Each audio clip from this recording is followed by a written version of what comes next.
नमस्कार दोस्तों। तो आज की हमारी कहानी का शीर्षक है अपराधी बकरा। एक बार महाराज कृष्णदेव राय ने अपनी कश्मीर यात्रा के दौरान सुनहरे फूल वाला एक पौधा देखा। वह फूल उन्हें इतना पसंद आया कि लौटते समय उसका एक पौधा वह अपने बगीचे के लिए भी ले गए। विजयनगर वापस आकर उन्होंने माली को बुलाया और सुनहरे फूल वाला पौधा उसे सौंपकर बोले, इसे बगीचे में हमारे शयन कक्ष की खिड़की के सामने रोप दो। ध्यान रहे, इसकी देखभाल तुम्हें अपनी जान की भांति करनी है। यदि पौधा नष्ट हुआ तो तुम भी अपने जीवन से हाथ धो बैठोगे। माली पौधा लेकर चला गया। फिर बड़ी ही सावधानी से उसने वह पौधा निश्चित स्थान पर रोप दिया। वह उसकी देखभाल भी बड़े मन से करता था, नियम पूर्वक सींचता। महाराज कृष्णदेव भी सुबह शाम उसे अपनी खिड़की से देखते हुए माली की मेहनत से संतुष्ट थे। महाराज को तो वो उस पौधे से इतना लगाव था कि यदि किसी दिन उसे देखे बिना वह दरबार में चले जाते तो उस दिन उनका मन उखड़ा उखड़ा सा रहता। राजकाज के किसी भी कार्य में जैसे उनका मन ही नहीं लगता था।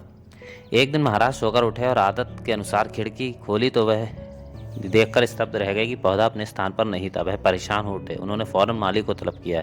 भय से थरथर कांपते माली उनके सामने आया। पौधा कहाँ है? महाराज ने गरज कर पूछा। महाराज, उससे तो मेरी बकरी चर गई। महाराज के क्रोध का ठिकाना ना रहा। उनकी आंखें सुर्ख हो गईं और आवेश में आकर उन्होंने माली को प्राण दंड दे दिया।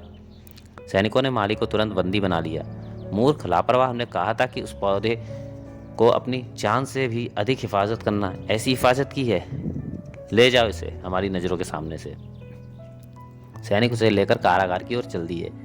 थोड़ा दिन चढ़ते ही यह खबर पूरे राज्य में फैल गई कि राजमाली को मृत्युदंड दे दिया गया है। यह खबर माली की पत्नी तक भी पहुंची। वह रोते रोते राज दरबार में आई, किंतु महाराज उस समय तक क्रोध में भरे बैठे थे। उन्होंने उसकी फरियाद सुनने से इनकार कर दिया।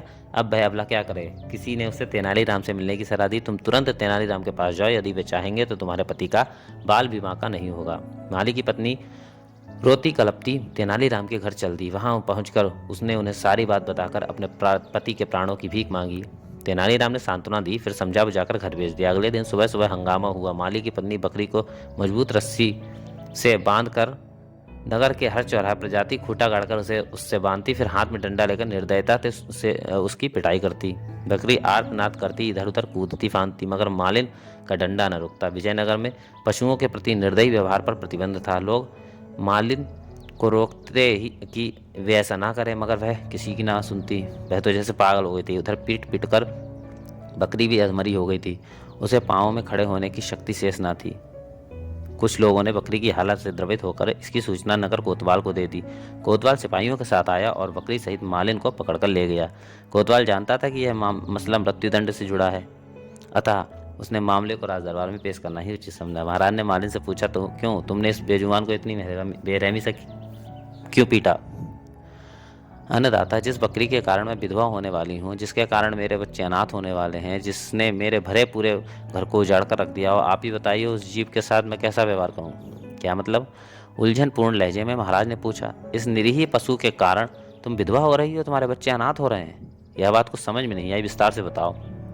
महाराज, माली की पत्नी हाथ जोड़कर बोली, क्षमा करें, यह वही बकरी है जिसने आपका सुनहरे फूल वाला पौधा खाया है। अपराध इसने किया है, मगर सजा मेरे पति को मिल रही है। फूल इसने खाया और घर मेरा उजड़ रहा है, मांग मेरी सूनी हो रही है।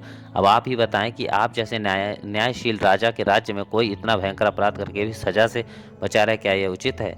आखिर इसके अपराध का दंड मिलना चाहिए कि नहीं? ओह ओह, महाराज उसकी बात सुनकर सब कुछ समझ गए, मगर उनके चेहरे पर यह सोचकर आश्चर्य के चिन्ह उभर आए कि एक मामूली औरत इतनी बड़ी सूझबूझ वाली बात कर रही है। हम तुम्हारे पति का दंड माफ करते हैं, किंतु सच सच बताओ कि यह सारा नाटक तुमने किसके कहने पर किया? जी, तेनालीराम के कहने पर। ओह तेनालीराम, तुम बड़े अजीब अजीब तरीके अपनाकर हमारा ध्यान आप हमारे गलत निर्णयों की ओर आकर्षित करते हो। महाराज ने उसी समय तेनालीराम को 500 स्वर्ण मुद्राएं पुरस्कार देने का ऐलान किया और उस निर्दोष माली की फांसी की सजा को भी स्थगित कर दिया।